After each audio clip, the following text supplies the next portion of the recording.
2029 ఎన్నికల్లో చంద్రబాబు నాయుడు నాయకత్వంలోని ఎన్డీఏ కూటమి ఏపీలో ప్రభుత్వాన్ని ఫామ్ చేసింది అంటే దానికి జగన్మోహన్ రెడ్డి మీద ప్రజలకు ఉన్నటువంటి ఒక బిగ్గెస్ట్ యాంటీ జగన్ వేవ్ అయితే వచ్చింది.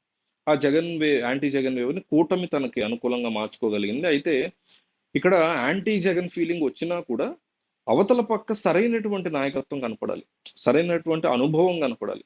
ఆ విషయంలో ఎన్నో రెట్లు పవన్ కళ్యాణ్ మించి చంద్రబాబు నాయుడు కనిపించడంతో, అనుభవం లేమి అనేది పవన్ కళ్యాణ్ ఉండడంతో, చంద్రబాబు నాయుడు నాయకత్వానికి మళ్ళీ పవన్ కళ్యాణ్ కూడా మద్దతు ఇవ్వడంతో చాలా కంప్లీట్ సపోర్ట్ని ఇచ్చే పరిస్థితుల్లో జనం అంతా కూడా ఓటు వేసి చంద్రబాబు నాయుడిని ముఖ్యమంత్రి అయ్యే కాన్సెప్ట్ మీద గెలిపించారు. బాగుంది.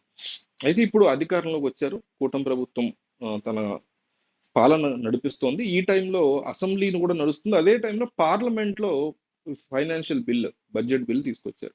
ఆ బడ్జెట్ బిల్లులో అనేక అంశాలను నిర్మలా సీతారామన్ తెర మీద తీసుకొస్తూ ఆమెడ చెప్పింది ఏంటంటే, ఆంధ్రప్రదేశ్ రాష్ట్రానికి ఉన్నటువంటి క్యాపిటల్ అయిన అమరావతికి గాను 15,000 కోట్ల రూపాయలు మేము ఇస్తున్నాము.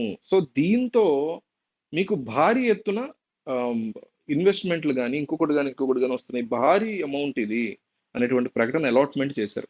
ఇది మేము ఇదే కదా చెప్తున్నాం ఫస్ట్ నుంచి అంటూ తెలుగుదేశం పార్టీ శ్రేణులు ఇక పండగ చేసుకుంటున్నాయి.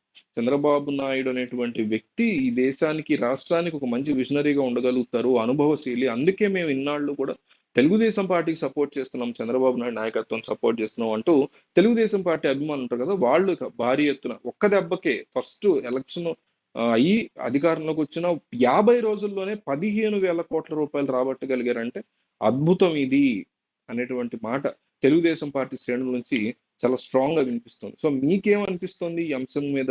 మీకు ఏ రకంగా ఇది అర్థమైంది? మీరు కూడా వాళ్ళతో ఏకీపిస్తున్నారా ఏంటి అనేది కామెంట్ చేయండి. 15,000 కోట్లని జాగ్రత్తగా ఉపయోగించుకుని అమరావతికి అనేక రకాల ఇన్వెస్ట్మెంట్లు, ఎన్నో రకాల ఇన్స్టిట్యూషన్స్ తీసుకురావాలి అనేది మనం కోరుకోవాలి.